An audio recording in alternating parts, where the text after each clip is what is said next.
விஜய் படம் வெளியாகுது அப்படின்னு சொன்னாலே அந்த படத்துக்கு ஏதாவது ஒரு ப்ராப்ளம் எழுந்துட்டு அதுக்கப்புறம் அது சரியாகும். தெரி திரைப்படமும் அதே மாதிரிதான். இது வெளியாகும் போது செங்கல்பட்டு திருவள்ளூர் மாவட்டத்துல இருக்கிற திரையரங்க உரிமையாளர்களுக்கும் தயாரிப்பாளர்களுக்கும் நிறைய சண்டைகள் ஏற்பட்டுச்சு. இதனால தெரி திரைப்படத்தை அவங்க வாங்க மறுத்துட்டாங்க. தெரி திரைப்படத்தை வாங்காத நீங்க எப்படி மத்த திரைப்படங்களை வாங்குறீங்க அப்படிங்கறத நாங்களும் பாக்குறோம். இனிமே நாங்க உங்களுக்கு எந்த ஒத்துழைப்பு தரமாட்டோம் அப்படின்னு சொல்லிட்டாங்க தயாரிப்பாளர் சங்கம். ஆனா இதை மீறி இப்ப வெளிவந்திருக்கிற வெற்றிவேல் திரைப்படம், வர இருக்கிற மனிதன் திரைப்படம், இந்த தயாரிப்பாளர்கள்லாம் படங்களை கொடுக்கறதுக்கு முன் வந்திருக்காங்க. நீங்க எப்படி எங்க உத்தரவெல்லாம் மீறலாம் அப்படின்னு சொல்லிட்டு தயாரிப்பாளர் சங்கத்துல இருந்து கொஸ்டின் எல்லாம் எழுப்பியிருக்காங்க. ஆனா மத்தவங்க எல்லாம் அமைதியா இருந்த நேரத்துல உதயநிதி ஸ்டாலின் மட்டும் பொங்கி எழுந்திருக்கிறாரு. ஏன்னா மனிதன் திரைப்படம் அவரோடது. இதுக்கு முன்னாடி என்னுடைய ஒரு கல் ஒரு கண்ணாடி, கதிர்வேலன் காதல், கெத்து இந்த திரைப்படங்களுக்கு எல்லாம் வரி விலக்கு கிடைக்கல. ஆனா அந்த நேரத்துல அந்த தயாரிப்பாளர் சங்கம் எங்க போயிருந்தாங்க?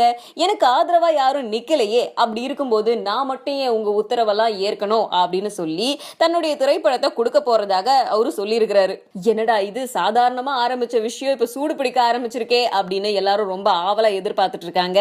ஏன் அப்படின்னா இந்த தயாரிப்பாளர்கள் சங்கமும் தியேட்டர் உரிமையாளர்கள் சங்கமும் ரெண்டு பேருமே சமரசமா போவாங்களா, இல்ல எதிர்த்துக்கிட்டு இப்படியே நிப்பாங்களா, இதனுடைய வெளிப்பாடு என்ன, அந்த ஏரியாக்கள்ல எல்லாம் தியேட்டர்ல படங்கள் ரிலீஸ் ஆகுமா, அங்க இருக்கிற ரசிகர்கள் எல்லாம் சந்தோஷமா அதை பார்ப்பாங்களா அப்படிங்கிறது பெரிய குவெஸ்டின் மார்க்கா இருக்கு.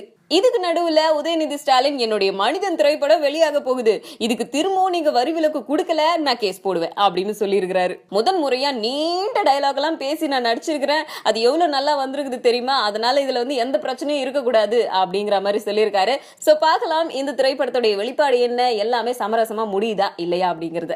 திரு விஷால் அவர்கள் சிம்பு அவர்கள் மன்னிப்பு கேட்க வேண்டும் என்று ஒரு கருத்தை சொன்னாரே. சங்கம் என்று ஒன்று இருந்தால், ஒருவர் பாதிக்கப்பட்டிருந்தால் அவருக்கு உதவி செய்ய வேண்டும், இல்லையே ஒதுங்கிக் கொள்ள வேண்டும்.